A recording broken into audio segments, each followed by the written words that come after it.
Question है कि मान लो एक charge particle Q, a charged particle Q is moving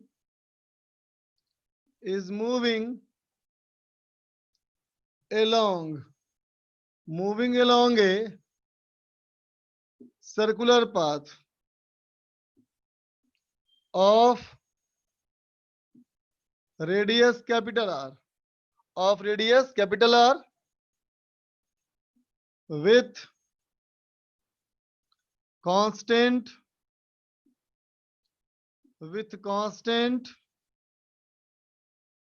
angular speed omega.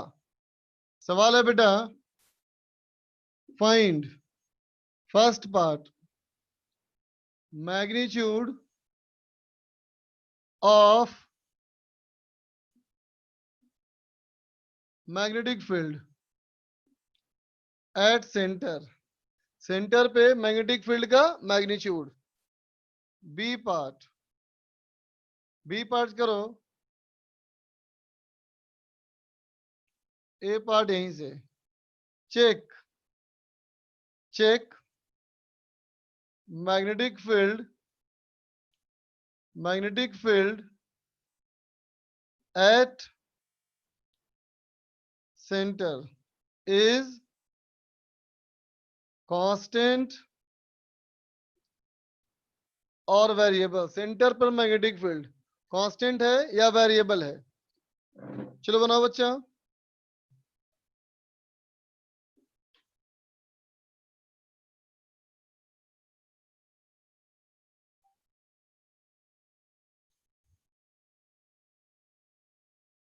बनाओ बेटा। हाँ, ये पहला क्वेश्चन है।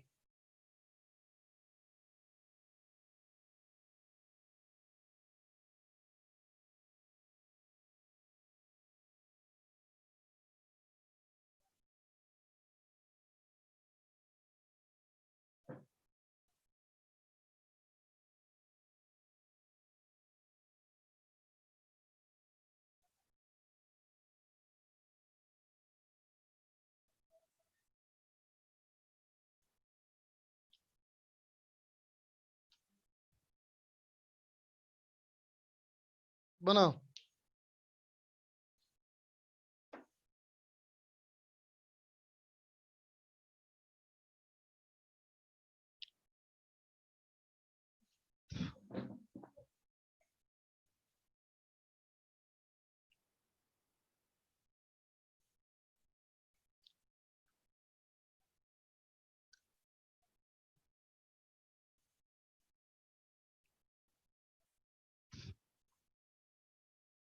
बोलो आशीष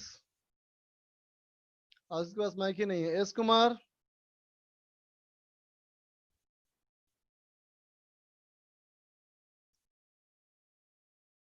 बोलो। का प्रॉब्लम था, ठीक है अब। कोई दिक्कत नहीं, चलो।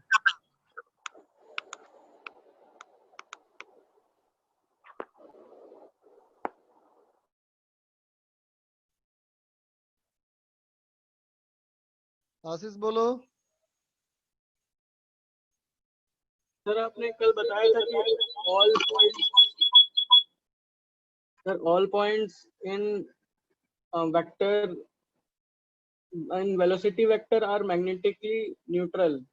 हाँ, तो सर वो न्यूट्रल कैसे हो गए सर? उसमें न्यूट्रल का मतलब क्या हुआ? क्या समझे मतलब उसका बताओ।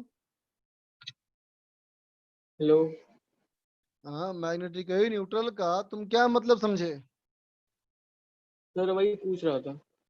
उसका मतलब बेटा मैग्नेटिक फील्ड 0 है। ओके सर, न्यूट्रल मतलब 0।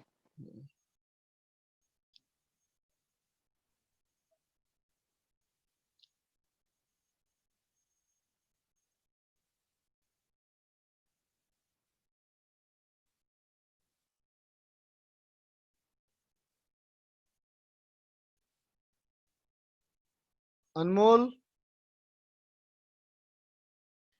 हेलो बोलो। सर, मैग्नेटिक फील्ड का लाइट पे इफेक्ट होता है? मैग्नेटिक फील्ड का लाइट पे इफेक्ट नहीं होता है। लाइट तो जो है सर मैग्नेटिक फील्ड की मदद से आगे बढ़ती है, समझे? लाइट तो इलेक्ट्रोमैग्नेटिक वेव है, उसमें हाँ मैग्नेटिक बेटा, इलेक्ट्रिक यहाँ फील्ड और इलेक्ट्रोमैग्नेटिक फील्ड का मतलब ये है कि इलेक्ट्रिक और मैग्नेटिक फील्ड जो जनरेट करेगा उस वाले सोर्स से चार्ज निकलेगा, उस वाले सोर्स से फोटोन निकलेगा, समझा? और सर आपने कल बताया था कॉज कि ऑफ जनरेशन है बच्चा, है ना? Yes sir. हम्म, सर आपने मैग्नेटिक, कल बताया बोलो बोलो। सर आपने कल बताया था कि मैग्नेटिक फील्ड और इलेक्ट्रिक फील्ड एक सेम कॉइन की टू साइड्स है। हाँ बच्चा। तो हम यूँ कह सकते हैं कि मैग्नेटिक फील्ड ही इलेक्ट्रिक फील्ड है, बस हमारा रेफरेंस ऑफ फ्रेम अलग होना चाहिए, फ्रेम ऑफ रेफरेंस अलग होना चाहिए देखने का। हाँ, उनको देखने का तरीका अलग है, सही। जैसे मान लो कोई चार्ज पार्टिकल क्यू यस है सर। ना, वो भी वेलोसिटी से मूव कर रहा है। Yes sir. अगर कोई ऑब्जर्वर जो है वो भी उसी वेलोसिटी से मूव करना शुरू कर दे हाँ, तो क्या दिखेगा उसको? उसको तो रेस्ट रेस्ट में। पे दे। यस तो सर। वो क्या दिखेगा, इलेक्ट्रिक फील्ड या मैग्नेटिक फील्ड? उसके लिए तो वो इलेक्ट्रिक फील्ड होगी और अपने लिए मैग्नेटिक। होगा ना, तब बात अलग हुई ना, बात समझ में आ गई अब? Yes sir.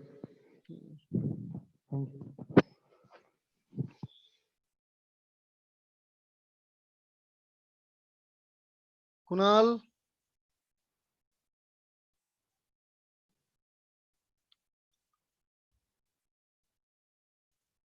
Hello sir. Kunal बोलो। और सर मेरे यहाँ पे ना भी नेट कनेक्शन खोल रहा था, मैंने अभी अभी ज्वाइन करा था। आप ये बता दीजिए कि एक आवाज नहीं आ रही तुम्हारी। करवाया था।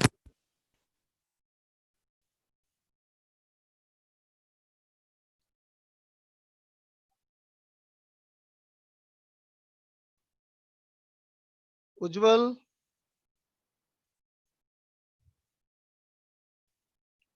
हेलो। हाँ सर, एक रिक्वेस्ट है सर। सर बोलो। डीपीपी सर प्लीज थोड़ा टाइम से दे दीजिए सर, नहीं तो मतलब फिजिक्स का डीपीपी कर ही नहीं रहे हैं सर। तो मैंने दिया था ना, होमवर्क लिखा था ना उसमें, ग्रुप में। ग्रुप में सर बोर्ड पर दे दो सर, और मतलब कि ज्यादा डिस्कस नहीं हो पाता तो आप लिमिट रख दो सर 4-5 क्वेश्चन का, कि 4-5 क्वेश्चन तक पूछ सकता। नहीं कर सकते बेटा, समझ बात को। अभी जो काम कर रहे हैं हम लोग, यही काम स्लो हो सर जाता है ऑनलाइन में। सर तुम जो करने सर बोल रहे हो कर तो तुम, मान लो करने में दिक्कत मेरे को नहीं है, लेकिन बात है कि फिर आगे हो नहीं पाएगा सिलेबस तुम लोग का फिर। सर ऐसे कहें कि 3-4 क्वेश्चन तक लिमिट रख देते तो तब हो जाता। तो अब बात है कि वो 3-4 क्वेश्चन में किसकी बात मानूंगा? सोचो, बेकार ना हो जाएगा मामला ये।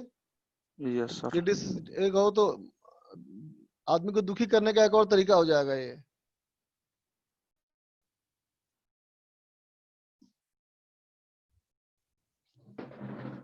चलो देखो बच्चा, पहला सवाल, ये हमारा सर्किल है, ये हमारा सर्किल है। इस पे कोई चार्ज पार्टिकल क्यू, ये कोई चार्ज पार्टिकल क्यू ऐसे मूव कर रहा है with velocity v, v is equal to R omega. ठीक है बच्चा, यू मूव कर रहा है बेटा v स्पीड से, और v हमारा क्या है, आर ओमेगा है। तो देख बेटा, ये जो इसका रेडियस है, ये जो इसका रेडियस है ना, वो यहां से यहां तक की दूरी हो गई आर वेक्टर ऐसे। यहां मेरे को चाहिए मैग्नेटिक फील्ड, तो क्या लिख दूंगा मैं, magnitude b equal to mu naught by 4 pi Q into V sine theta. तो क्यू इंटू वी हो गया R omega into sine 90 divided by R square. बोलो, होगा Q V sine theta by R square. तो ये हमारा are cut गया, तो ये आ गया mu naught by 4 pi Q omega by R. ठीक है बेटा, ये हमारा हो गया मैग्नेटिक फील्ड। ठीक है, अब देखो बी वाला पार्ट में कहता है चेक करके बताओ, चेक करके बताओ कि ये मैग्नेटिक फील्ड यहाँ कांस्टेंट है या वेरिएबल है। तो देख बेटा, ये डिस्टेंस तो हमेशा कांस्टेंट ही है। डिस्टेंस अगर ये हमेशा कांस्टेंट है, रेडियस हमेशा कांस्टेंट है, तो मैग्नेटिक फील्ड का मैग्नीट्यूड तो कांस्टेंट रहेगा। अब एक बार डायरेक्शन चेक कर लो। तो देखो बच्चा, अगर ये पार्टिकल यूं जा रहा है v स्पीड से, तो ये हो गया वेलोसिटी वेक्टर। यहां मेरे को निकालना है मैग्नेटिक फील्ड, तो ये हो जाएगा बाहर की तरफ, डायरेक्शन हो गया आउटवर्ड्स। अब सोचो, जब ये चार्ज पार्टिकल यहाँ होगा और ऐसे इसकी वेलोसिटी होगी तो ये हो जाएगा भी, यहाँ निकालना है मैग्नेटिक फील्ड तो ये हो जाएगा बाहर की तरफ। मतलब दोनों जगह क्या देखा हमने कि मैग्नेटिक फील्ड हर बार बाहर की तरफ ही आएगा। इसका मतलब मैग्नेटिक फील्ड का मैग्नीट्यूड और डायरेक्शन दोनों ही हमारा कांस्टेंट है। समझा? लिख लो।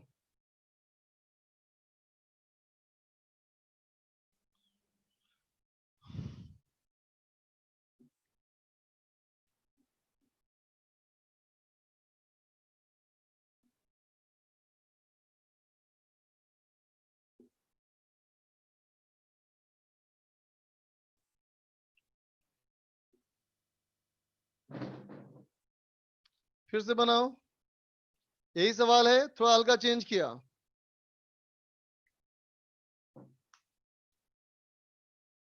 शुभम बोलो।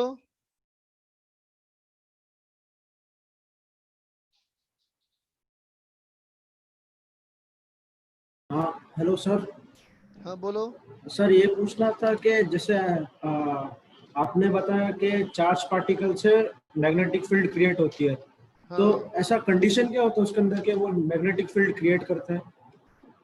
अच्छा बताओ, मास की वजह से बनता है ना ग्रेविटेशनल फील्ड, हाँ बोलो क्यों बनता है? सर एक आप बता दो तो वो समझते हैं।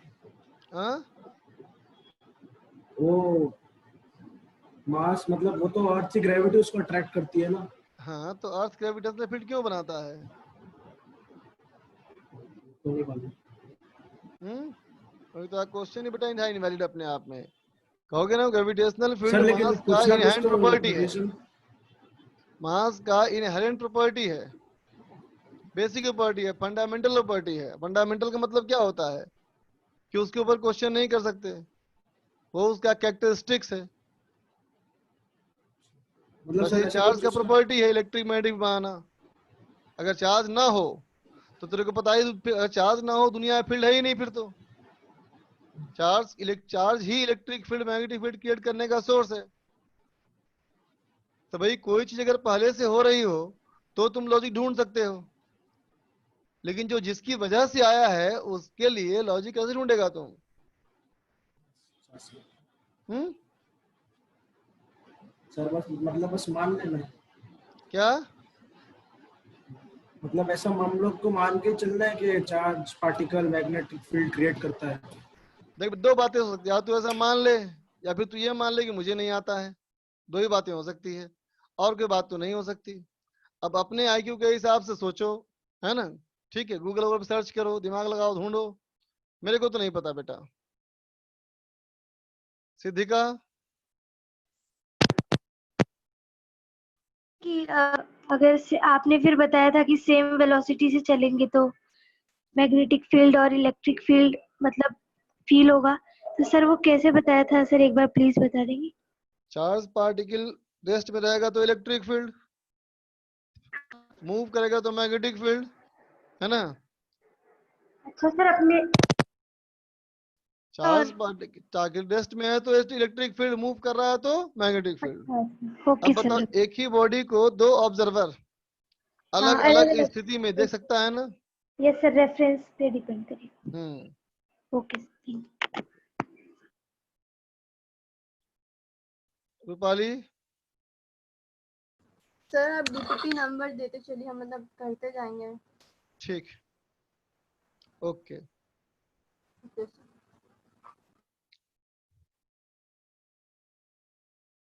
देवेश? सर जो टाइम कांस्टेंट होता है टाउ, वो Q max by I max कैसे आता है? कौन सा कैसे आता है? जो टाउ होता है ना टाइम हाँ कांस्टेंट, हाँ, वो is equal to Q max by I max अपन वो, अगर एक से ज्यादा रजिस्टर है तो कैसे लाएंगे? क्यू मैक्स बाई आर मैं कैसे लाएंगे? नहीं वो होता क्यों है, ऐसा समझ में नहीं आ रहा। तो पुट करना, क्यू मैक्स बराबर सी जाई, आई मैक्स बराबर जाई बाई आर, आ गया ना? R C. सर जो मल्टीपल रजिस्टर हो तभी लग जाएगा? मल्टीपल रजिस्टर हो बेटा तो हम लोग क्या करते हैं, सेल क्या करते हैं, इक्विवेलेंट, और कुछ खास बात नहीं होता बेटा उसमें, तब भी कर सकते हैं। अच्छा सर। लेकिन ध्यान रखना कि वो कैपेसिटर के ब्रांच का चार्ज है, कैपेसिटर वाले ब्रांच का करंट है। ओके।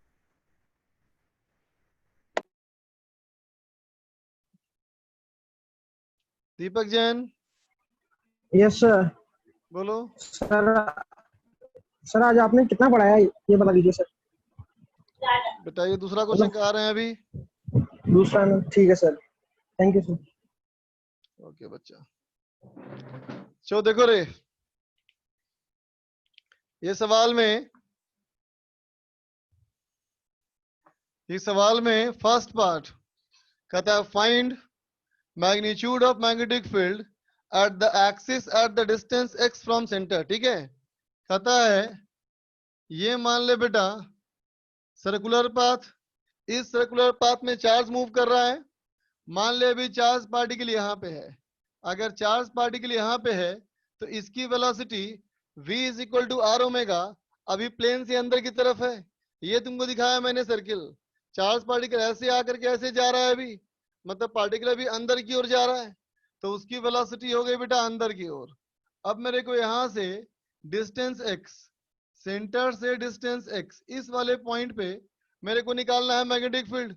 तो देखो बेटा डिस्टेंस यहाँ से चार्ज वाले पार्टिकल से ये वेक्टर हो जाएगा बेटा आर वेक्टर, है ना। अब देखो ये वेलोसिटी v और ये वेक्टर r, ये वेक्टर है v, ये वेक्टर हमारा है v, है ना, और ये वेक्टर है r, ये है v और ये है r। ठीक है, तो महसूस करो दोनों के बीच का एंगल तो 90 डिग्री है ना। तो क्या कर दोगे, v और r के बीच का एंगल 90, तो मैग्नेटिक फील्ड का मैग्नीट्यूड ये हो जाएगा mu naught by 4 pi into Q into V, V हो गया R omega into sine 90 divide by R square, R ये वाला स्क्वायर, अगर आर ये वाला स्क्वायर है तो क्या हो जाएगा देखो, ये हो जाएगा mu naught by 4 pi Q R omega divided by R square, ये स्क्वायर प्लस ये square, X square plus R square होगा। तो ये निकल गया मैग्नेटिक फील्ड का मैग्नीट्यूड। अब ये भी दिख रहा है बेटा पार्टिकल इस सर्किल में चाहे जैसे भी जाए, रेडियस और एक्स तो कांस्टेंट रहेगा, तो मैग्नेटिक फील्ड का मैग्नीट्यूड कांस्टेंट रहेगा। डायरेक्शन चेक कर लो। तो बी वाले पार्ट के लिए अब देखो, ये हमारा चार्ज पार्टिकल का वेलोसिटी, अंगूठा अंदर की ओर, अंगूठा अंदर की ओर वेलोसिटी, ये हमारा बेटा पोजीशन वेक्टर, जिस वाले पॉइंट पे निकालना है फील्ड, ये वेलोसिटी, ये पोजीशन वेक्टर, तो मैग्नेटिक फील्ड का डायरेक्शन यूं हो जाएगा। इसका मतलब इस आर से परपेंडिकुलर, इस आर से परपेंडिकुलर ऐसे हो जाएगा। ठीक है, अब देखो कुछ देर के बाद जब हाफ सर्किल पूरा करके, हाफ सर्किल पूरा करके जब पार्टिकल यहाँ पहुंचेगा बेटा, तो इस वाले पॉइंट पे इसकी वेलोसिटी होगी बेटा बाहर की तरफ, ये ऐसे घूम करके ऐसे बाहर निकलेगा, ऐसे बाहर निकलेगा, तो इसकी वेलोसिटी हो गई बाहर की तरफ, इसकी वेलोसिटी बाहर की तरफ हो गई, और ये हमें निकालना है मैग्नेटिक फील्ड। तो देखो ये हो गई वेलोसिटी, यहाँ मेरे को फील्ड निकालना है, तो ये आर हो गया, ये भी और ये आर, तो वी और आर के परपेंडिकुलर, बी और आर के पर ऐसे हो गया ना, इसका मतलब डायरेक्शन ऑफ मैग्नेटिक फील्ड ऐसे हो गया।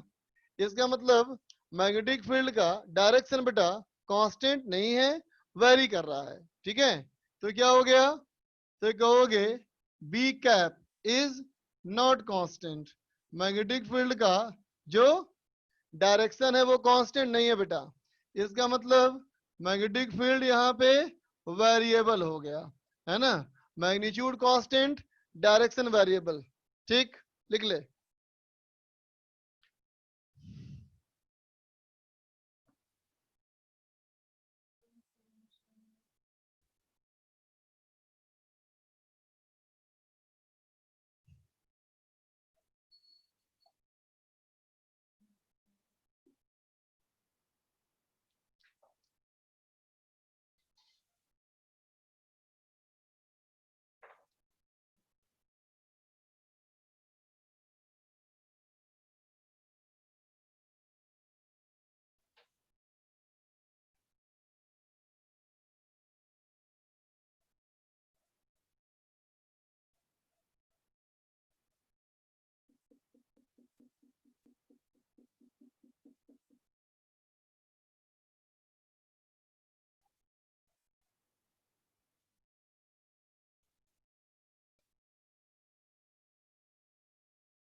बनाओ।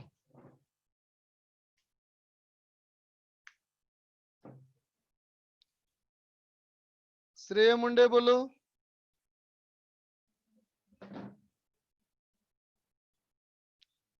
श्रेय मुंडे।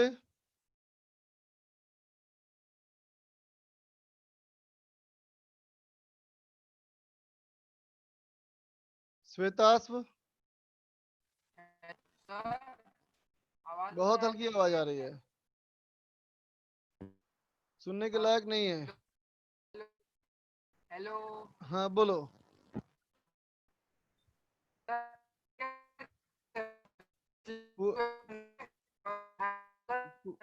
वो नेटवर्क नेटवर्क बहुत खराब बेटा, आवाज एकदम नहीं आ रही है। नेटवर्क तेरा बहुत गड़बड़ है बेटा, आवाज एकदम कट कट के आ रही है। कोई खुली जगह पे जाओ, खुली जगह पे। अमन राज।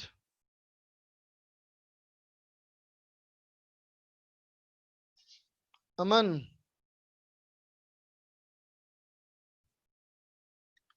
प्राची।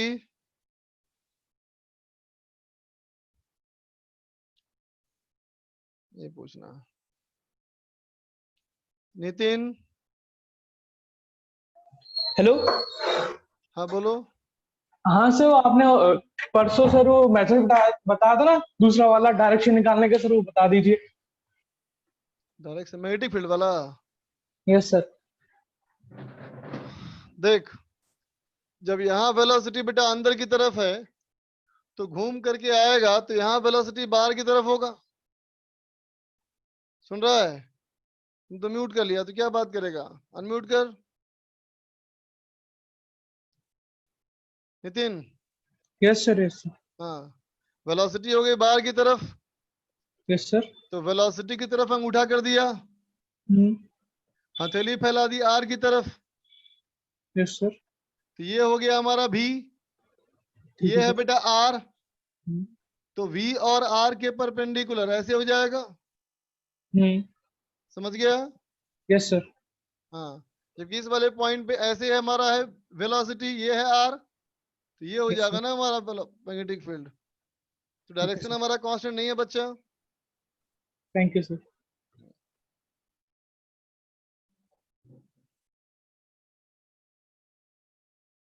वैभव जैन।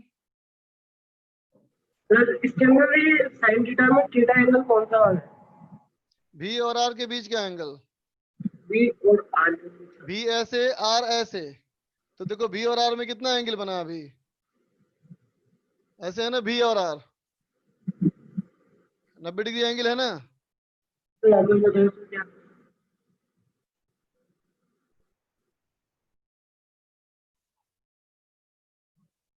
कुशल Verma.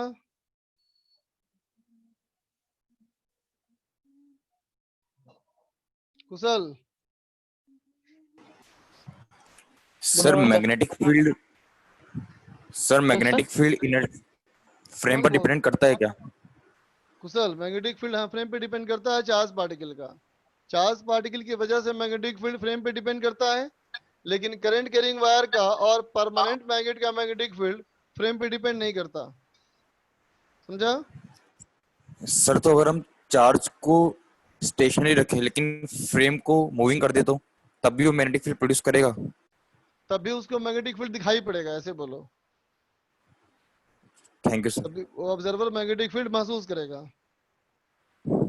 Okay sir. Raunak. Yes sir. Sir मैं कह रहा था कि आपसे सर डीबीबी का होमवर्क ना चालू कर दीजिए सर, हाँ मैं सुन मतलब लिया। डिस्कशन ना हो पाए। हाँ बच्चा सुन लिया मैंने। ओके, एक बच्चे ने और ने कहा था बात ये।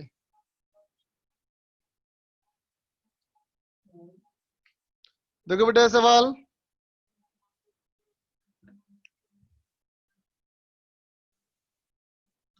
देख बेटा इसका सोल्यूशन यूं समझ, एक सर्किल, एक डिस्क, ये बेटा यूनिफॉर्मली चार्ज है, ये अगर यूनिफॉर्मली चार्ज है, अब यहाँ पे कोई पार्टिकुलर रेडियस का एक सर्किल मान लो, रिंग मान लो, ठीक है, पार्टिकुलर रेडियस का एक रिंग मान लो बेटा, और रिंग के बाद एक छोटा सा एलिमेंट्री मान लो। ये छोटा सा एलिमेंट्री मान लोगे जिसकी मोटाई dr है, तो इसके ऊपर चार्ज कितना हो जाएगा? तो कहोगे total charge by total area. ये क्या हो गया? ये हो गया 1 मीटर स्क्वायर एरिया का चार्ज बच्चा। तो 1 मीटर स्क्वायर एरिया में इतना चार्ज है बेटा, तो हमारे एरिया में कितना चार्ज होगा? तो इस वाले में इसका कितना एरिया? तो इसका एरिया है बेटा 2 pi R D R. Pi cut गया, तो ये हो गया हमारा 2q by R square into R D R. बोलो बच्चा, होगा? अब सोचो, ये अगर ऐसे घूम रहा है बेटा एंगुलर वेलोसिटी ओमेगा से, तो इसके वजह से सेंटर पर मैग्नेटिक फील्ड क्या लिखोगे? लिखोगे डीबी, है ना बेटा? डीबी कितना? तो कहोगे mu naught by 4 pi, charge हो गया डी क्यू, है ना बेटा, इंटू वेलोसिटी। वेलोसिटी हो जाएगा बेटा ओमेगा आर, है ना, डिवाइडेड बाई आर स्क्वायर। बोल बेटा, होगा? एक रिंग के वजह से, जैसे मान लो अगर मैं कहूं एक रिंग, पहला केस में कहूं एक रिंग, और दूसरे केस में कहूं एक चार्ज पार्टिकल क्यू, और एक क्यू का एक रिंग बोलूं, है ना, एक पॉइंट चार्ज अकेला क्यू, या बेटा क्यू चार्ज का एक रिंग, है ना, दोनों के लिए सेंटर पर मैग्नेटिक फील्ड की वैल्यू बराबर होगी। कुछ देर पहले तुमने पढ़ा था कि अगर चार्ज यहाँ हो, या फिर यहाँ हो, या फिर यहाँ हो, या फिर यहाँ हो, हर बार मैग्नेटिक फील्ड सेंटर पे सेम ही नहीं होता है बेटा।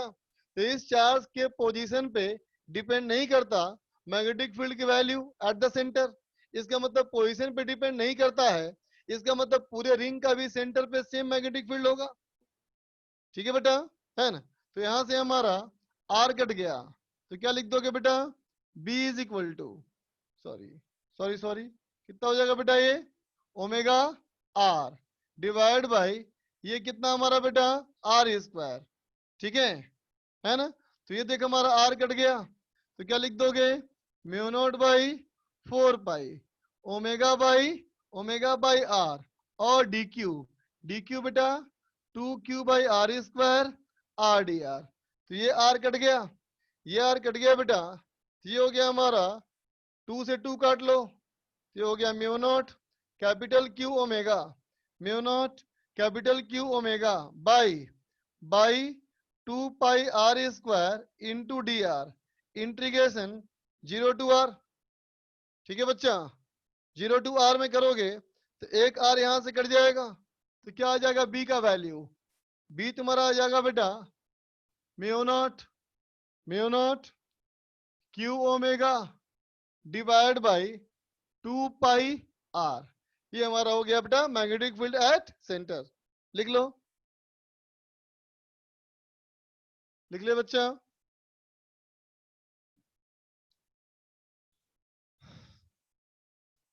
बोलो तेजस।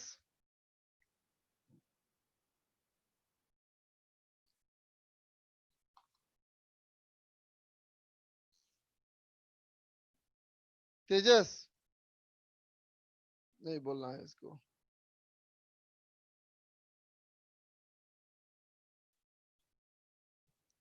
प्रियांशु।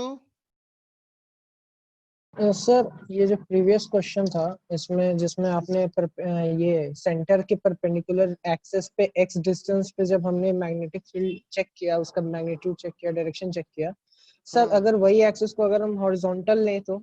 हैं सर मतलब उसी प्लेन पे अगर हम पॉइंट्स को वेरिएबल पॉइंट्स को मतलब कुछ एक उसे कैसे बोलेंगे एक्सिस? उसे बोलेंगे एक्सिस क्या? नहीं सर, मतलब अगर हम वेरिएबल पॉइंट्स लें तो इस सर्कल के अंदर वहां लें, नहीं निकाल सकते बच्चा, वहां वेरी करता रहेगा, डिस्टेंस वेरी करता रहेगा ना, हमेशा डिस्टेंस हमेशा वेरी करता रहेगा ना। Yes sir.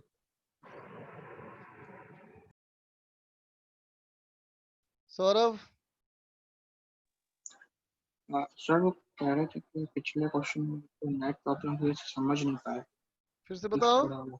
सर वो नेट प्रॉब्लम की वजह से पिछला क्वेश्चन नहीं समझ पाए, तो कोई बात नहीं, अपलोड कर दूंगा ना बेटा, वहां से देखे ना तुम।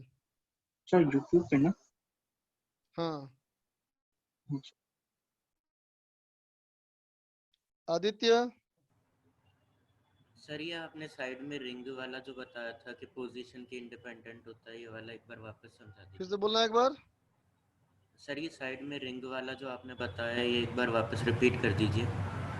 अच्छा बताओ, ये रिंग हो और एक पॉइंट चार्ज हो, तो पॉइंट चार्ज यहाँ हो, यहाँ हो, यहाँ हो, यहाँ हो, अलग अलग जगह पॉइंट चार्ज अगर होगा तो उसके वजह सेंटर पे मैग्नेटिक फील्ड की वैल्यू सेम होगी कि डिफरेंट होगी? सेम होगी। सेम होगी, सही बात।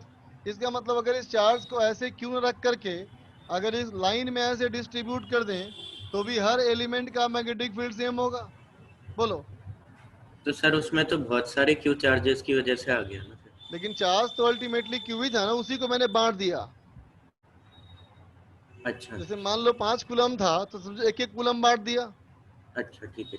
तो भी तो मैग्नेटिक फील्ड सेम रहेगा ना। Yes sir, thank you sir. Harshit.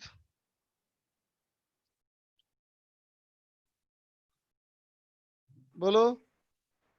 Sir हो गया, डाउट क्लियर। रूपाली। तो वो इनर्शियल फ्रेम के रिस्पेक्ट में मतलब कैसे देख रहे कि ऑब्जर्वर को मैग्नेटिक फील्ड इलेक्ट्रिक फील्ड दोनों दिखेगा, मुझे समझ में नहीं आ रहा वो। मान ले एक कोई चार्ज पार्टिकल 10 मीटर पर सेकंड से मूव कर रहा है, ये ऑब्जर्वर अगर 5 मीटर पर सेकंड से मूव कर रहा है तो क्या देखेगा, इलेक्ट्रिक फील्ड की magnetic field? Sir electric field. क्यों?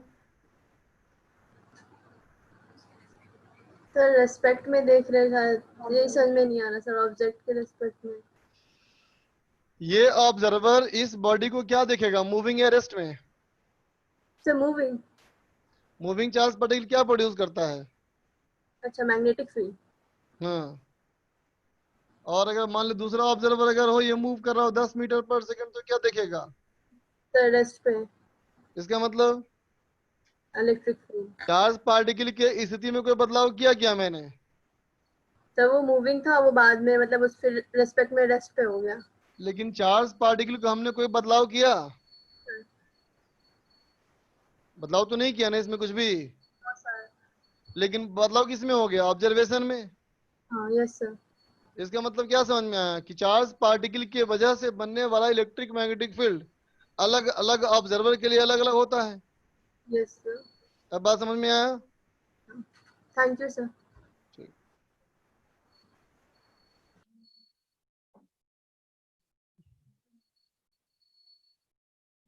तो देख बेटा, अभी हम लोगों ने देखा magnetic field due to moving charges. ठीक है बच्चा, मैग्नेटिक फील्ड बनने का और कौन सा सोर्स है? तो और कौन सा सोर्स है? तो करंट कैरिंग वायर है बेटा। तो क्या लिखेगा, magnetic field due to magnetic field due to current carrying wire, magnetic field due to current carrying wire, है ना बच्चा? तो magnetic field due to current carrying wire में समझो, ये शुरू होता है बेटा बायोट सावर्ट लॉ से। ठीक है, बायोट सावर्ट लॉ क्या कहता है? बायोट सावर्ट लॉ कहता है बेटा कि कोई भी एक करंट कैरिंग वायर चुन लो, किसी भी शेप का, कोई भी एक ऐसा वायर मान लो जिसमें कोई करंट जा रहा हो। ठीक है बच्चा, इस वायर का अगर एक छोटा सा हिस्सा लें, इस वायर का अगर मैं एक छोटा सा हिस्सा लूं और इस छोटे से हिस्से की लंबाई है बेटा dl, है ना, और इस dl में ऐसे करंट फ्लो हो रहा है अभी I। ठीक है, तो इस dl वाले वायर से r वेक्टर की दूरी पर, इस dl वाले वेक्टर से r वेक्टर की दूरी पर, ठीक है बेटा, इस वाले पॉइंट पे मैग्नेटिक फील्ड बताया किसने? बायोट सावर्ट लॉ ने। क्या बताया उसने? उसने कहा कि मैग्नेटिक फील्ड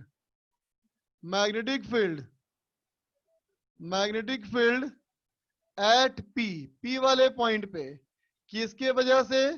तो कहोगे ड्यू टू डीएल वाले वायर जिसमें कि करंट जा रहा था, इसके वजह से यहां magnetic field.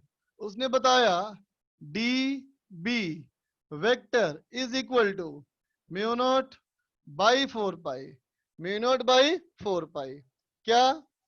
I DL vector cross R vector, DL vector cross R vector by R cube. ये बताया इसने क्या? मैग्नेटिक फील्ड का डायरेक्शन। ठीक है बेटा, और मैग्नीट्यूड दोनों, है ना।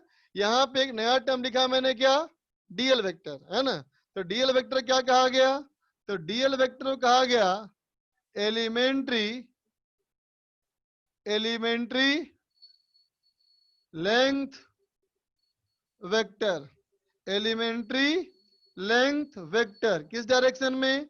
तो कहोगे in the direction of current. ठीक है बेटा, जिस डायरेक्शन में करंट जा रहा हो, जिस डायरेक्शन में बेटा करंट जा रहा हो, उसी डायरेक्शन में एक छोटी सी लंबाई लोगे करंट के सेम डायरेक्शन में, तो ये हो गया डीएल वेक्टर।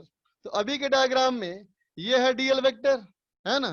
तो ये डीएल वेक्टर मैंने बना दिया डॉट लाइन से। तो क्या बेटा, इस डीएल का मैंने बना दिया टेंजेंट, डीएल का मैंने बना दिया एक टेंजेंट। तो कहोगे डीएल का टेंजेंट और आर का टेंजेंट में अगर एंगल थीटा हो, ठीक है, अगर ये डीएल का टेंजेंट और आर वेक्टर में बीच में एंगल अगर थीटा हो, है ना, बीच में अगर एंगल थीटा हो बच्चा, तो क्या हो जाएगा ये? तो कहोगे इसका मैग्नीट्यूड क्या हो जाएगा? तो कहोगे मैग्नीट्यूड हो जाएगा dB is equal to mu naught by 4 pi. अब देख बेटा, ये हो जाएगा I DL R sine theta में आर कट जाएगा नीचे, तो क्या बच जाएगा? ये बच जाएगा I DL sine theta divided by R square. ठीक है बेटा, ये हो गया मैग्नीट्यूड ऑफ मैग्नेटिक फील्ड। ठीक है बच्चा। और अगर कहना है तुम्हें डायरेक्शन, अगर तुम्हें कहना है डायरेक्शन, तो वही सेम जो तुमने पहले कहा था, right hand thumb rule, right hand thumb rule से निकालोगे। जैसे कि देखो अभी वाले कंडीशन में, एक मिनट रुक जाओ, तो कट गया हल्का सा।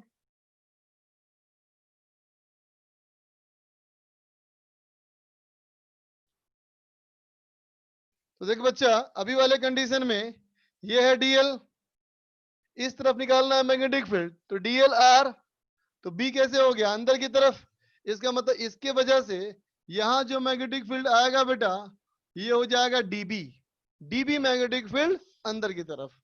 आई बात समझ में? ठीक है बेटा। अब इसको अच्छे से महसूस करो, इसको फील करो इस चीज को, कि ये वही वाला फॉर्मूला है जो फॉर्मूला मैं तुम्हें चार्ज वाले बताया था, है ना। क्या बताया था बेटा? देख, आई इंटू डीएल कैसे बोल सकते हो? D Q by D T into DL. बोल बेटा, होगा रे? अब सोच कि अगर मैं डी ए टी उसमें मिला दूं, तो डीएल अपॉन डी टी क्या हो जाएगा? चार्ज पार्टिकल का velocity. DL upon D T हो जाएगा बेटा चार्ज पार्टिकल का वेलोसिटी, और ये है डी क्यू, है ना, और ये वेलोसिटी, तो डी क्यू इंटू वेलोसिटी, तो वही आ गया D Q into R, B cross R. Same formula कहा था मैंने, वो फॉर्मूला भी बायोट सावर्ट लॉ से ही डिराइव्ड हुआ। पहले आया बायोट सावर्ट लॉ, बाद में लोगों को पता लगा कि चार्ज पार्टिकल से ही मैग्नेटिक फील्ड बनता है, तो बायोट ने ये लॉ दिया, इसको फिर लोगों ने कन्वर्ट किया चार्ज पार्टिकल में, और दोनों फॉर्मूला एक जैसा बना। लिख ले इसको, अंश बोलो।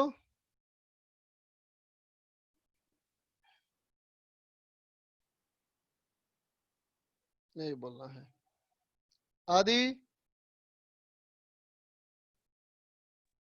आपके चैनल का नाम क्या है? भेज दे रहा हूँ तेरे को लिख करके। और सर टेलीग्राम लिंक भी ओपन नहीं हुआ सर, 2 दिन दिया, दोनों नहीं। 2 बार की 2 बार नहीं हुआ ऐड? नहीं। कैसे हो सकता है? फिर से मुझे मैसेज करना, फिर से भेज दूंगा तेरे को, ठीक है? ठीक है। अरजीत, डाउट क्लियर हो गया। ओके बच्चा। सुबह मिश्रा,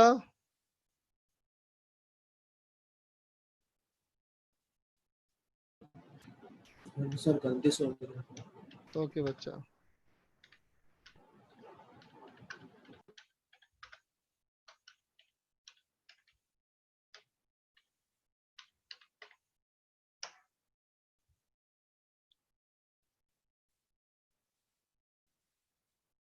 प्राची बोलो। आ रहा है। क्या? बोर्ड ब्लर आ रहा है। तो तुम्हारा नेटवर्क कनेक्शन पूरा है बेटा, क्योंकि मैं मोबाइल और लैपटॉप दोनों से करता हूँ लॉगिन, दोनों में मेरा सही आ रहा है। Okay sir.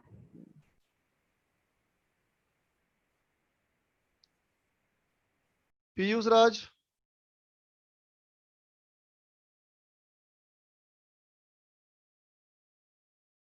पीयूष राज। हाँ सर, वो वही बोल रहे थे सर, टेलीग्राम वाला जो आप लिंक भेजे थे ना, वो वाला खुला ही नहीं था। जितना 2 दिन भेजे थे, दोनों दिन नहीं खुला था, तुम मुझे एरर आ मैसेज रहा था। तुम मुझे मैसेज कर देना टेलीग्राम पे ही, ठीक है? तो सर टेलीग्राम पे कैसे मैसेज करेंगे? मैं तो नंबर भेज दिया तुमको। अच्छा ठीक है। ओम तिवारी।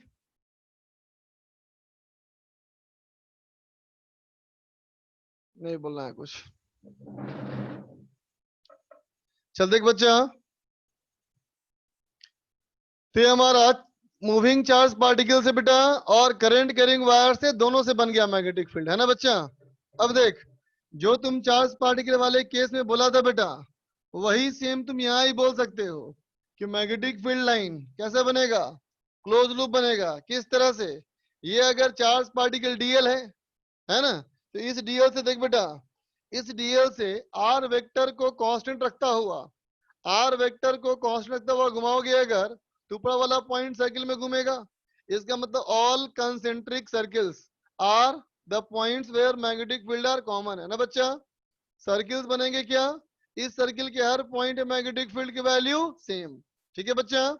अगर ये डीएल है बेटा, अगर मैं डी आर ऐसे कर दूं आर, तो डीएल और आर अगर सेम लाइन पे हो जाए, है ना, डीएल और आर बेटा अगर सेम लाइन पे हो जाए, तो एंगल थीटा 0 हो जाएगा। थीटा 0 हो जाएगा तो मैग्नेटिक फील्ड 0 हो जाएगा, ठीक है बेटा? पहला पॉइंट वही पहले ऐसा, क्या? All points collinear with DL vector are magnetically neutral, ठीक है बेटा? जो तुम डीएल एलिमेंट लिया ना, डीएल से जो बना था स्ट्रेट लाइन, उस स्ट्रेट लाइन पे कहीं भी देखो हर जगह मैग्नेटिक फील्ड 0, ठीक है बेटा? All coaxial circles drawn, all coaxial circles drawn with axis as dl, जैसा उसका dl था ना बेटा, उस dl के along ही हमारा axis हो, with coaxial axis as dl, है ना बेटा? have magnetic field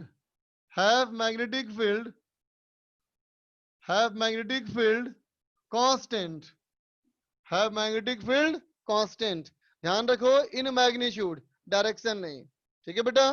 फिर से बोलेगा क्लोज लूप बनता है ना? लिख लो।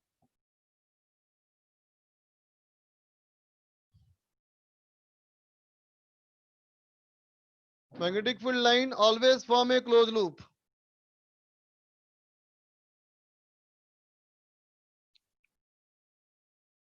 बोलो सिद्धिका।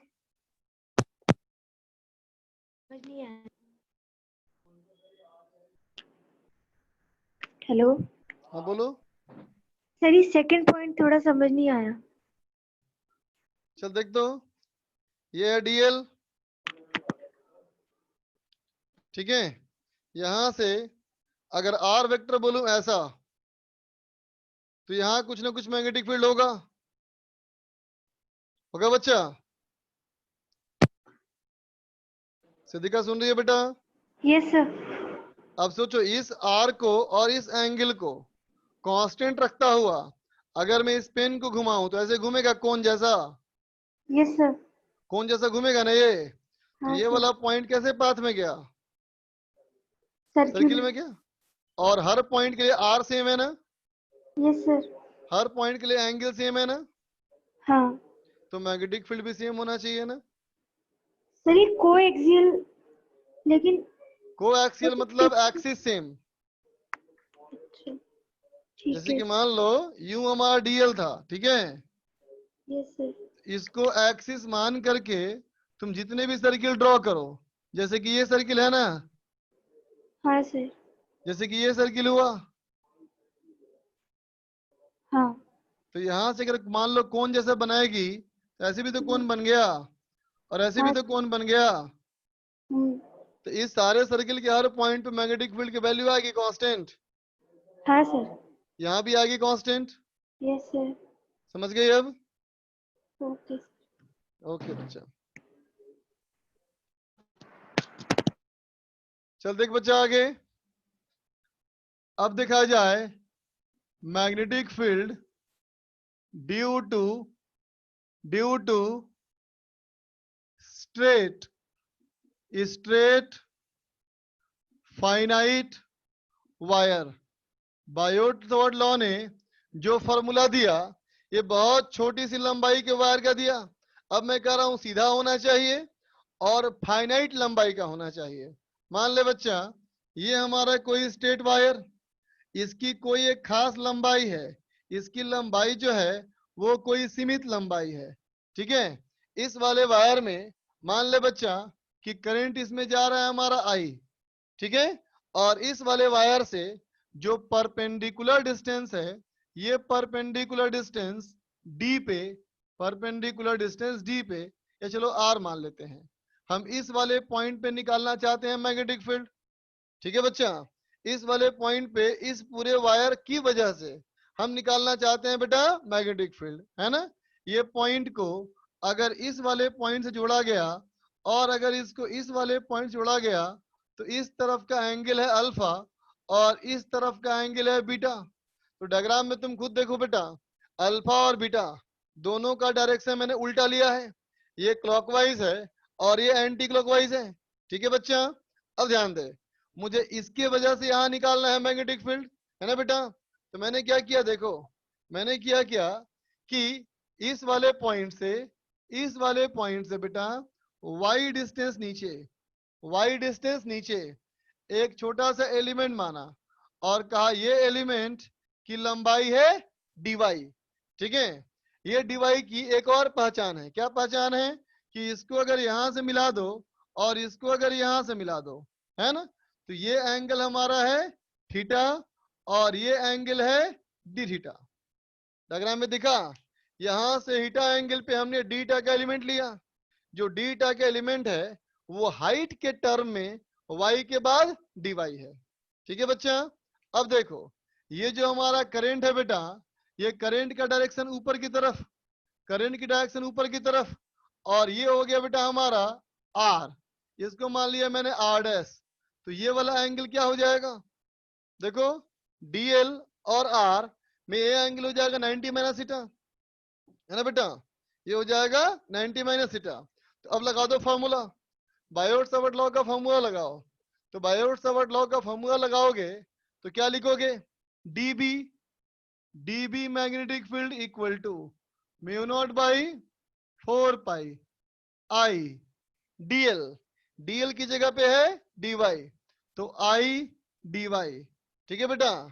dl और r के बीच का एंगल, तो dl और r के बीच का एंगल तो ये हुआ, ये कौन सा एंगल है, तो ये है 90 माइनस थीटा, तो I dy ये हो गया sine 90 minus theta divided by ये डिस्टेंस r डैश, ये डिस्टेंस r डैश का स्क्वायर, ये डिस्टेंस r डैश का स्क्वायर, ठीक है बच्चा, ठीक है। अब देख बेटा, ये हो गया तेरा म्यू नॉट बाई 4 पाई, ठीक है, फोकस करो।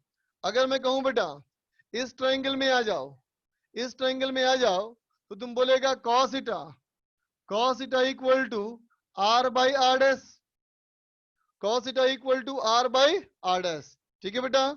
और क्या लिखेगा, tan theta, tan theta equal to y by r, tan theta equal to y by r, so y is equal to r tan theta, होगा बेटा, है ना। इसको डिफरेंशिएट कर दो, इसको डिफरेंशिएट करोगे तो हो जाएगा dy equal to r into sec square theta D theta होगा बच्चा। D Y is equal to R, इसका differentiation sec square theta D theta. ठीक है बच्चा। इस वाले को और इस वाले को इसमें पुट करो, इसमें पुट करोगे तो क्या हो जाएगा, आई डी वाई पुट करो तो ये हो गया r into sec square theta D theta, ये हो गया cos theta divided by r dash का स्क्वायर, तो r dash equal to r sec theta, तो ये हो गया हमारा r square sec square theta, ये सेक स्क्वायर कैंसिल, तो ये हमारा हो गया dB equal to mu naught I by 4 pi R, mu naught I एक आर कट जाएगा by 4 pi are into cos theta D theta, है ना बेटा। अब थोड़ा मुझे डाउट ये है कि इस मैग्नेटिक फील्ड को हम डायरेक्टली इंटीग्रेट कर दें, है ना बेटा, या कंपोनेंट लेके इंटीग्रेट करें, डायरेक्ट या बाई टेकिंग कंपोनेंट, है ना, चेक करते हैं। ठीक है बच्चा। अब देखो इस वाले की वजह से, अगर मैं इस वाले की वजह से बेटा यहां निकालू मैग्नेटिक फील्ड, तो ये हो गया डीबी डीएल, ये हो गया आर, तो मैग्नेटिक फील्ड इनवर्ड्स। ठीक है बच्चा। अगर मैं यहाँ पे एलिमेंट लूं, यहाँ पे कोई एलिमेंट लूं, तो ये हो गया डीएल, ये हो गया आर, फील्ड हो गया इनवर्ड्स। इसका मतलब चाहे जितने एलिमेंट्स लिया जाए, हर एलिमेंट की वजह से यहाँ मैग्नेटिक फील्ड आ रहा है बेटा अंदर की ओर। ठीक है। तो अगर मैग्नेटिक फील्ड अंदर की तरफ आ रहा है, इसका मतलब सारे एलिमेंट का मैग्नेटिक फील्ड सेम ही आया। जब सेम ही आया तो कंपोनेंट करने की जरूरत नहीं, सीधा इंटीग्रेट कर लो। क्या करोगे, इसको लिखोगे B is equal to integration of dB, तो mu naught I by 4 pi r cos theta और डी थीटा का इंटीग्रेशन। ठीक है बच्चा, गौर करो, थीटा कहां से स्टार्ट हुआ, यहां से। थीटा स्टार्ट हुआ बेटा यहां से यहां तक, मतलब एंगल कैसे नापना है, क्लॉकवाइज, सॉरी एंटी क्लॉकवाइज। तो एंगल नापना है एंटी क्लॉकवाइज, तो इसके हिसाब से ये एंगल हो गया नेगेटिव, इसका मतलब माइनस अल्फा, और ये एंगल हो गया पॉजिटिव से plus beta, minus alpha to plus beta. तो आ गया magnetic field B equal to mu naught I by 4 pi are into ये हो गया sine alpha plus sine beta. ये हमारा हो गया magnetic field due to straight finite wire का फील्ड। लिख लो। आरोही बोलो बेटा। सर उसके मैग्नेटिक फील्ड का जो डायरेक्शन, सॉरी सर, उसका जो डायरेक्शन है वायर का, वो तो सर कांस्टेंट है। हाँ मैग्नेटिक तो फील्ड सर हम का इसको कह सकते हैं कि डायरेक्शन, इसका डायरेक्शन कांस्टेंट है, वेरिएबल नहीं, मैग्नेटिक फील्ड का नहीं सर, वेक्टर डायरेक्शन जो हम देखेंगे। हाँ हर एलिमेंट का तो डायरेक्शन, सर हम इसको कांस्टेंट बोल सकते हैं। हाँ Yes, उस पॉइंट पे बोल सकते हैं कांस्टेंट, सही बात। कांस्टेंट है। हाँ और सर एक बार सर इस डायग्राम को एक्सप्लेन कर दीजिए कि सर बीच में नेट क्या आ रहा था तो ठीक से समझ नहीं आया। डायग्राम देख रहे हैं, straight wire, dark wire, yes उसमें यस सर, एक रेफरेंस लाइन दिख रहा है, हॉरिजॉन्टल लाइन, यस सर, वहां से y डिस्टेंस नीचे एक dy का एलिमेंट लिया, यस सर, जैसे x पे dx बोलती है ना, वैसे y पे dy, लेकिन जैसे जैसे नीचे आ रहे हैं वैसे वैसे एंगल बढ़ रहा है ना, एंगल थीटा। तो उसी एलिमेंट को मैंने ये कह दिया कि थीटा एंगल पे डी थीटा है।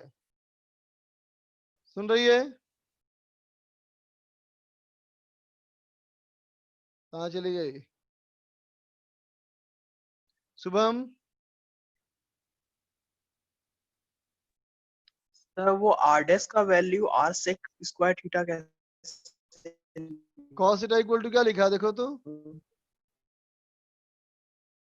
r बाई आर डैश, तो r dash equal to r by cos theta हो जाएगा ना। R upon r dash, yes sir yes. Kaushal sir जो हम करंट कैरिंग वायर में जो चार्ज की डायरेक्शन लेते हैं, कन्वेंशनल डायरेक्शन लेते हैं क्या? फिर से बोलना एक बार। सर करंट कैरिंग वायर में हम चार्ज की जो डायरेक्शन लेते हैं वो कन्वेंशनल डायरेक्शन लेते हैं। मतलब ही समझ में नहीं आया हमको, इसका मीनिंग क्या समझूं मैं? सर मतलब अगर कन्वेंशन मतलब क्या?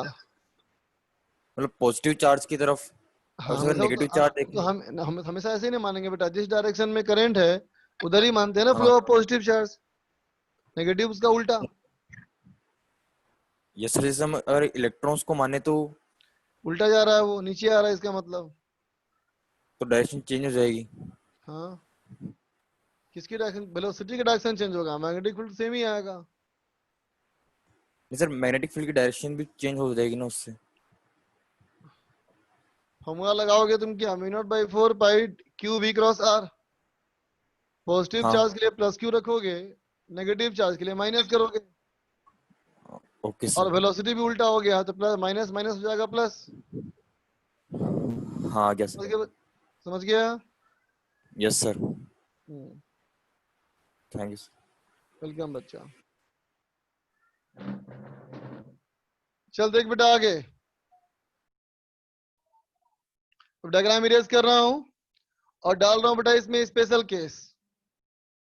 तो देख बेटा, अगर मैं कहूं स्पेशल केस के लिए, स्पेशल केस के लिए पहला केस, केस वन ये बोल रहा हूं बेटा कि अगर तुम इस वायर को इनफाइनाइट वायर मानते हो, अगर तुम इसको इनफाइनाइट वायर मानते हो, मतलब ये भी चला गया ऊपर इंफिनिटी, ये भी चला गया नीचे इंफिनिटी, तो क्या हो जाएगा? Alpha is equal to beta is equal to π/2। Alpha beta के वैल्यू बराबर और एंगल 90 डिग्री। तो अगर पुट कर दोगे तो क्या हो जाएगा? 1+1 हो जाएगा, 1+1 इसका मतलब हो जाएगा 2। तो 2 से कटेगा तो μ0I/2πr। बोलो, ये हमारा हो जाएगा, ये हो गया इनफाइनाइट वायर। ठीक है बच्चा, इनफाइनाइट वायर का मैग्नेटिक फील्ड μ0I/2πr। अब मैं कहूं केस टू में कहूं बेटा सेमी इनफाइनाइट।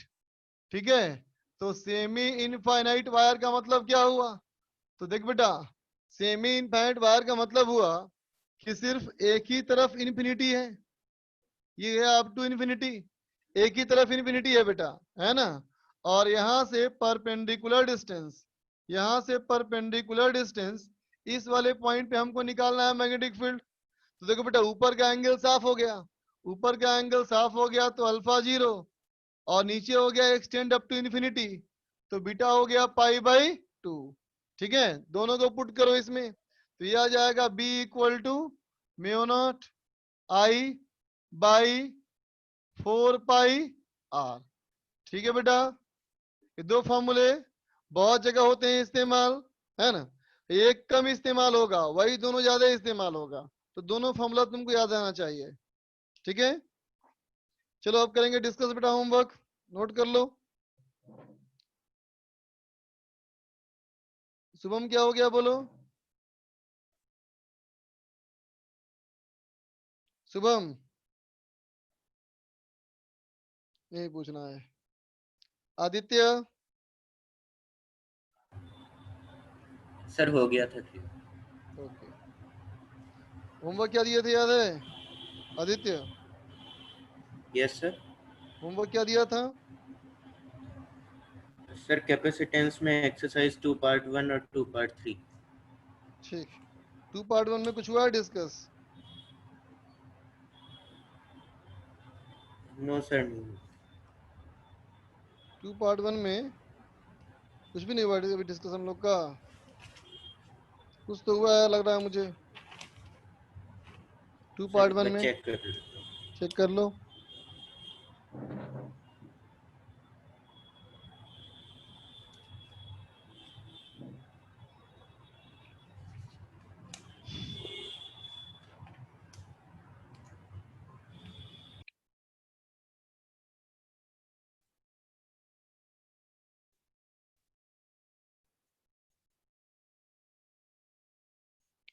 एक्सरसाइज 10 तक दिया था, 2 पार्ट 1 1 से 10 हो गया था, 10 तक हो गया था, उसके बाद करना है। ठीक, चलो 10 के बाद चलो 10 तक हो गया था, मुझे याद आ गया, ठीक 10 तक हो गया था। आगे बोलो 11 से 15, 11 से 15, 14 16 20, 12 14 16 20। अब मत करना, अब मत कमेंट करना बेटा, 10 नंबर तो करा ही चुका था बेटा। चलो 12 देखो, 12 नंबर क्वेश्चन, 12 नंबर क्वेश्चन कहता है बेटा, the arrangement of capacitors shown in the figure, each capacitor C1 has 3 microfarad and C2 has 2 microfarad। तो इसमें निकालना है बेटा equivalent capacitance between the network. Simple सवाल है बेटा, क्यों पूछ रहे हो? सेकेंड पार्ट भले ही देख लो, देखना है तो देखो। सेकेंड पार्ट क्या है, बी ए बी अगर 900 वोल्ट है तो charge on each capacitor nearest 2 point A and B. B A B अगर 900 वोल्ट, अच्छा ठीक है, पूरा ही देख लो फिर। देख बच्चा,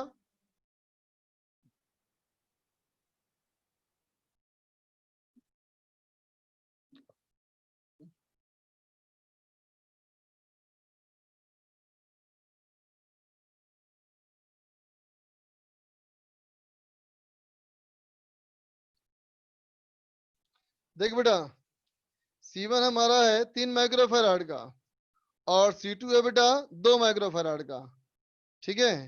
C1 हमारा है 3 माइक्रोफैराड का, ये 3 माइक्रोफैराड 3 माइक्रोफैराड 3 माइक्रोफैराड, ये भी है 3 माइक्रोफैराड 3 माइक्रोफैराड 3 माइक्रोफैराड, ये भी है 3, ये 2 ये 2, ठीक है। तो सवाल कहता है कि इक्विवेलेंट कैपेसिटेंस क्या होगा, ठीक है बेटा।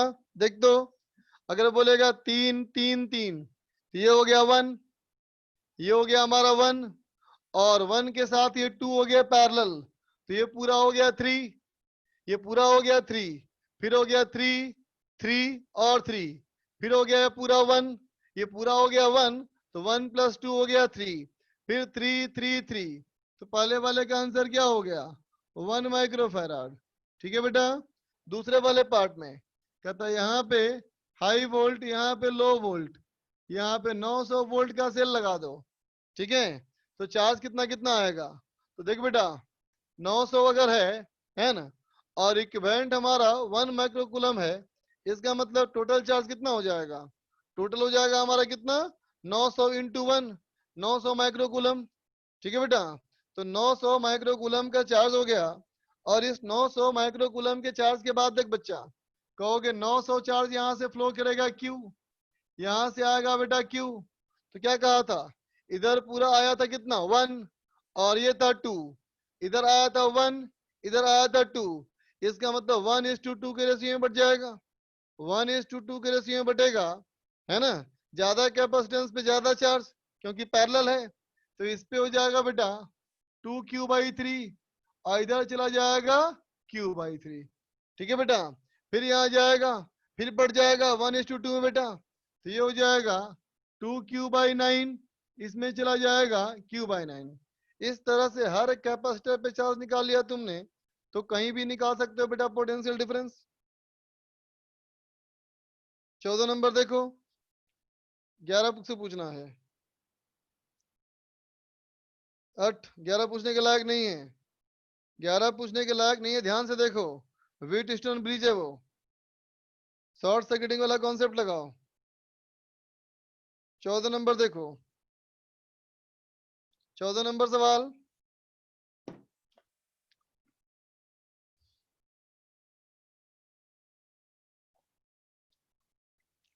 देख बेटा 14 number, the V versus X plot, the V versus X plot for 6 identical metal plates of cross section area A is shown, the equivalent capacitance between 2 and 5।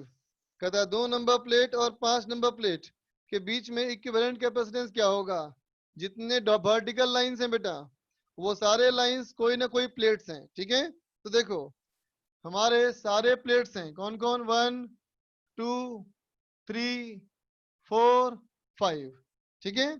1 number 2 number 3 number 4 number 5 number, ठीक है। Diagram में देखो सबसे high potential पे कौन है, 2 number plate, 2 number plate सबसे high potential पे है, इसका मतलब ये वाला प्लेट लगा है पॉजिटिव प्लेट से, सबसे कम पोटेंशियल पे कौन है? 1 नंबर और 6 नंबर, 1 नंबर और 6 नंबर, 1 नंबर और 6 नंबर सबसे लो पोटेंशियल पे है बेटा, नहीं सॉरी 5 नंबर, 5 नंबर सबसे कम पोटेंशियल पे है। इसका मतलब 5 नंबर से क्या हो गया? Negative charge. ठीक है बेटा, डायग्राम में देखना, तुमको दिख रहा है बेटा 1 नंबर प्लेट और 3 नंबर प्लेट का पोटेंशियल सेम, 1 नंबर 3 नंबर का पोटेंशियल सेम है। इसका मतलब 1 और 3 को जोड़ दिया आपस में। ठीक है, अब देखो 3 नंबर और 4 नंबर का पोटेंशियल भी सेम है, इसका मतलब 3 नंबर 4 नंबर भी जोड़ दिया आपस में। ठीक है, अब कहता है कि 4 नंबर प्लेट और 6 नंबर प्लेट का पोटेंशियल सेम, 4 नंबर प्लेट और 6 नंबर प्लेट का पोटेंशियल सेम। ठीक है, तो फिर इसको भी जोड़ दिया ऐसे। ठीक है, तुमको सिखाते हैं इस तरह से निकालना इक्विवेलेंट कैपेसिटेंस। कितना बनेगा? 1 2 3 4 5, 5 कैपेसिटर बनेगा। ठीक है, चलो आगे चलो। 14 के बाद 16, 16 देख बच्चा, 16 कहता है the point potential difference between the point P and Q. खुद से करो, सब पे चार्ज निकाल लो और सीधे किरचॉफ लॉ पे आ जाओ। किरचॉफ लॉ की मदद से पहले चार्ज निकालो सारे कैपेसिटर्स पे। कैसे निकालोगे? मान लिया बैटरी से चार्ज गया, एक में गया Q1, एक में गया Q2, 2 बार लूप में घूम जाओ, Q1 Q2 निकल जाएगा। अब P वाले पॉइंट से Q वाला पॉइंट में मूव कर जाओ। 17 को पूछ रहा था, 15 और 17 देखो, 15 बताने लायक सवाल नहीं बेटा। करंट में भी ऐसा ही क्वेश्चन था क्यूब वाला, करंट में भी जो क्यूब वाला क्वेश्चन था वही सेम कॉन्सेप्ट से करो। 17 नंबर देखो, 17 नंबर सवाल, 17 नंबर सवाल में कहता है time constant equivalent, time constant equivalent equal to R equivalent into C. तो कैपेसिटर के दोनों प्लेट के क्रॉस इक्विवेलेंट रेजिस्टेंस निकालना है। कहा था मैंने कि सेल पे ध्यान नहीं देना है, तो सेल पे ध्यान नहीं देना है तो क्या बनेगा?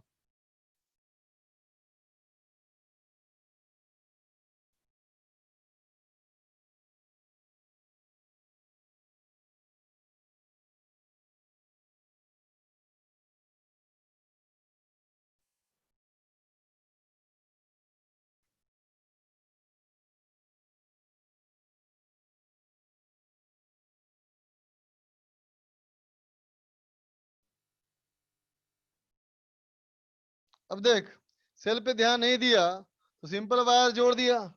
अब सिंपल वायर जोड़ दिया तो देखो ये रेजिस्टेंस शॉर्ट हो गया, ये रेजिस्टेंस भी शॉर्ट हो गया, तो ये दोनों बेकार हो गए। जब ये दोनों बेकार हो गए, अब देखो ये दोनों पैरेलल तो आर हो गया, फिर ये दोनों पैरेलल तो आर और आर फिर पैरेलल तो आर बाई टू। इसका मतलब R equivalent equal to R by two, तो equivalent capacitance R by two into C. Time constant 19 20 देखो बेटा 19 में 19 नंबर सवाल देख बच्चा, 19 नंबर सवाल कहता है कि a fresh dry cell of 1.5 volt has two resistors of 10 kilo ohm each are connected in series. An analog voltmeter measures a voltage 0.5 volt across each of the resistor. देखो बच्चा कहता है a fresh dry cell, मान लो एक dry cell, ये हमारा है 1.5 volt और इसमें जब 2 रेजिस्टेंस लगा दिए, कितने का? 10 किलो ओम और ये भी 10 किलो ओम। ठीक है, तो कहता है इसमें मैंने an analog voltmeter measures a voltage of 0.5 volt across each of the resistor. कहता है इसमें हमारा आया 0.5 वोल्ट और इसमें आया 0.5 वोल्ट। आगे कहता है बेटा a 100 microfarad capacitor is fully charge using the same source, उसी सोर्स से फुल चार्ज कर लिया। The same voltmeter is now used to measure the voltage across it. The initial value of current and the time in which the voltmeter reading falls to 0.5 ampere is. सुन बेटा,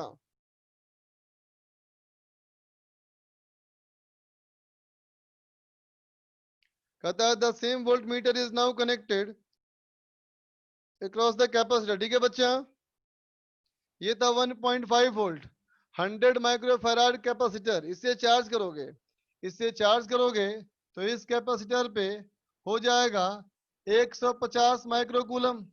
ठीक है बच्चा, इस 150 microcoulomb को उसी volt meter से जोड़ दिया. एक वोल्ट मीटर लगा ले यहाँ पे, जो वोल्ट मीटर यहाँ लगाया था बेटा वही वोल्ट मीटर यहाँ भी लगा दिया. ठीक है, तो कहता है बेटा the initial value of current क्या होगा and time in which the volt meter reading falls to 0.5 volt. सुनना बेटा ध्यान से, सवाल कहता है एक वोल्ट मीटर यहाँ लगाया, उसी वोल्ट मीटर को मैंने यहाँ लगाया तो डिस्चार्जिंग शुरू हो गया. तो देख बेटा, अगर यहाँ डिस्चार्जिंग शुरू हो गया इसका मतलब इसका कुछ ना कुछ कोई रेजिस्टेंस है. बोल बच्चा, इसमें कुछ ना कुछ कोई रेजिस्टेंस है, क्योंकि अगर इसमें रेजिस्टेंस इनफाइनाइट होता तो कैपेसिटर डिस्चार्ज नहीं होता. आइडियल वोल्ट मीटर में इनफाइनाइट रेजिस्टेंस, लेकिन अगर इसमें होता बेटा इनफाइनाइट तो ये डिस्चार्ज नहीं होता, और ये डिस्चार्ज नहीं होता है ना, तो कहते हैं इनफाइनाइट. लेकिन यहाँ डिस्चार्ज हो रहा है तो यहाँ रेजिस्टेंस आर है. इसका मतलब समझा बात को. अब चलो, अब इसका रेजिस्टेंस आर है, इसका मतलब यहाँ भी इसका रेजिस्टेंस आर है. बोलो बेटा, ठीक है. अब सोचो, यहाँ इसका रेजिस्टेंस आर है बेटा, है ना, तो इस सवाल में क्या दिया है कि इसका वोल्टेज आया 0.5 वोल्ट, है ना बेटा. तो सोच, इसमें अगर आया 0.5 वोल्ट, इसका मतलब इसमें कितना आना चाहिए, तो उसमें भी आना चाहिए 0.5 वोल्ट, सॉरी 1 वोल्ट, क्योंकि टोटल कितना था ये 1.5 वोल्ट ना बच्चा. तो ये अगर हमारा 1.5 वोल्ट बेटा, ये हमारा 1.5 वोल्ट और ये हमारा कितना 1 वोल्ट, तब ना ये 0.5 वोल्ट, है ना बेटा. तो देखो, इसमें अगर पोटेंशियल डिफरेंस 1 वोल्ट हो तो इसमें कितना करंट जाएगा, तो कहोगे 1 डिवाइडेड बाई 10 किलो ओम 10,000, है ना बेटा. और बोलो, यहाँ 0.5 वोल्ट है तो इसमें कितना करंट क्या होगा, इसमें क्या होगा 0.5 बाई 10,000. ठीक है बेटा. और इसमें कितना करंट क्या होगा, तो इसमें क्या होगा 0.5 बाई आर, है ना. अब सोचने की बात है, जितना करंट यहाँ से आएगा बेटा उतना ही करंट इन दोनों में डिवाइड होगा. बोलो, जितना करंट यहाँ से आएगा उतना ही इन दोनों में डिवाइड होगा ना बेटा. सॉरी, ये 1 वोल्ट है ना, 1.5 वोल्ट, ये 0.5 वोल्ट, तो ये 1 वोल्ट. ठीक है बच्चा. तो इसकी मदद से हमारा आर निकल गया. ठीक है बेटा. इसमें कहा कि पहले इसको इस सेल्स चार्ज किया बेटा, इसका मतलब 1.5 वोल्ट हो गया.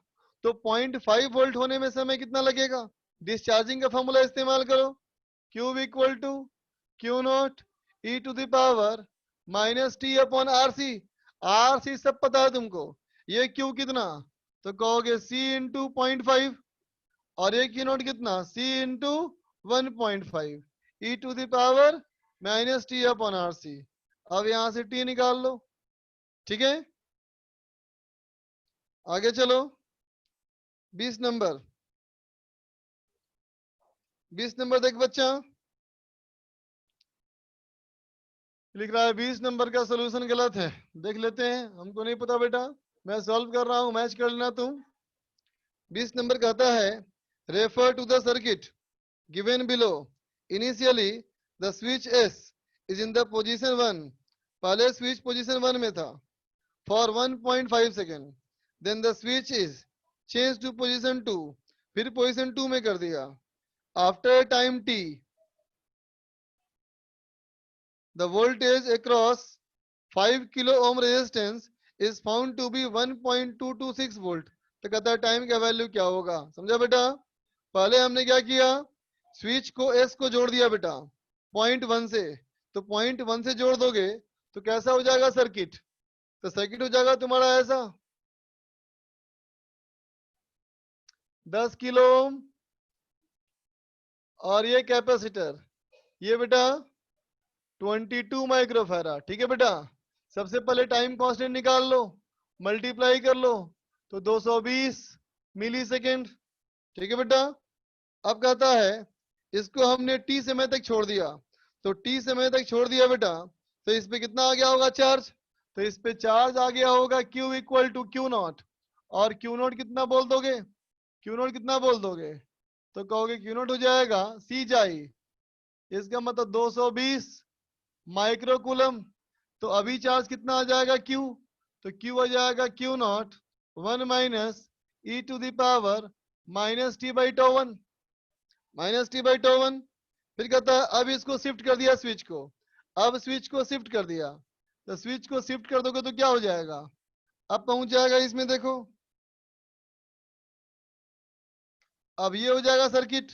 इस सर्किट का नया टाइम कांस्टेंट क्या होगा? तो 2 हो गया रेजिस्टेंस ने बेटा, तो 15 हो गया ना, तो ये 15 हो गया और ये 22 हो गया, तो 15 दूना 30 और 15 दूना 30, 330, 330 मिली सेकेंड। बोल बेटा, ये आ गया हमारा 330 मिली सेकेंड।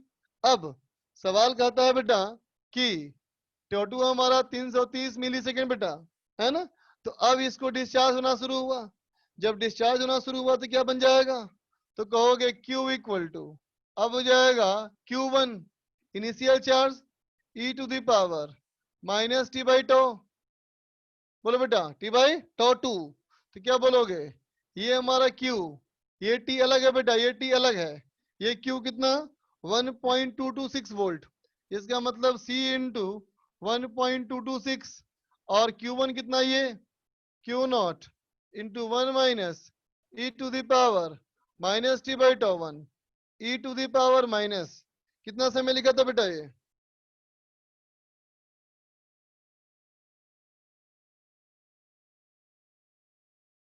ओ सॉरी, वो टाइम दिया था 1.5 सेकेंड, ये टाइम तुमको दिया है बेटा 1.5 सेकेंड, तो हो जाएगा 1.5 बाई टो 1। ठीक है बच्चा। अब ये हमारा है माइनस 1.5 बाई टो 1 और e to the power minus t by tau 2। अब यहां से t निकाल लो क्योंकि बाकी सारी चीजें बेटा नोन है। ठीक है, और जिसका टेंशन मत लो बेटा, है ना। ओलंपियाड के क्वेश्चंस में, ओलंपियाड के क्वेश्चंस में कैलकुलेटर प्रोवाइड किया जाता है ना बच्चा, टेंशन मत लो। आगे देखो 21 नंबर,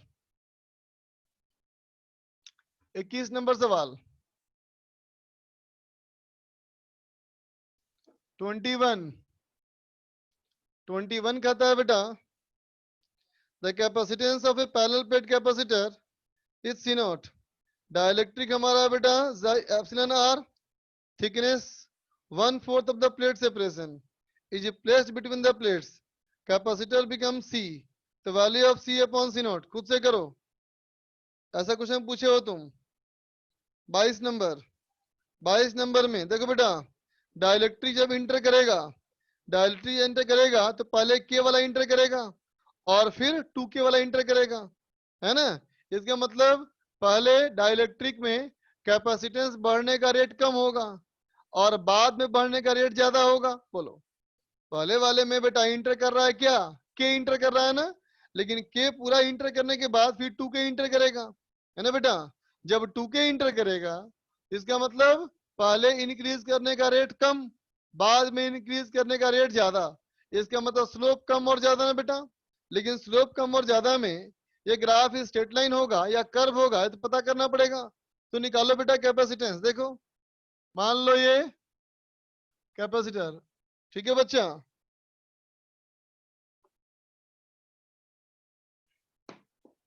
तो मान ले बेटा कोई भी डाइलेक्ट्रिक अगर इसमें x डिस्टेंस इंटर कर चुकी है, ये L है और चौड़ाई B है ना बेटा, तो दो बन गए कैपेसिटर और दोनों हो गए पैरेलल में, तो क्या लिखोगे? C बराबर इसका capacitance B L minus X epsilon naught by D plus इसका capacitance B X epsilon naught K by D। ठीक है बच्चा।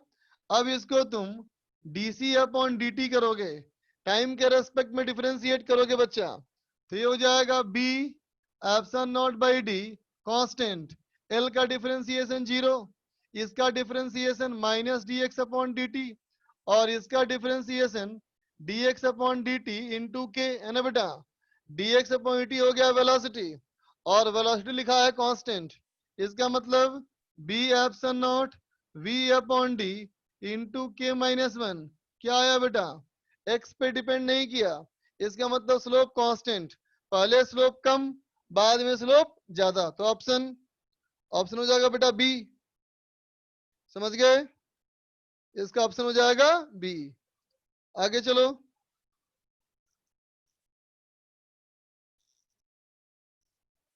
सर 1.226 वोल्टेज 5 ओम के क्रॉस बोल रहा है, 5 बोल रहा है क्या, रुको रुको देखने दो, देखने दो।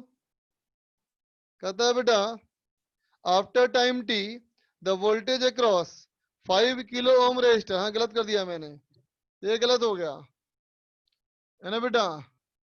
हम किससे लिखेंगे इक्वेशन, फिर हम लिखेंगे बेटा करंट का इक्वेशन। क्या लिखोगे करंट का इक्वेशन, आई बराबर, तो कहोगे आई बराबर I naught E to the power minus 2 upon to 2, है ना बेटा।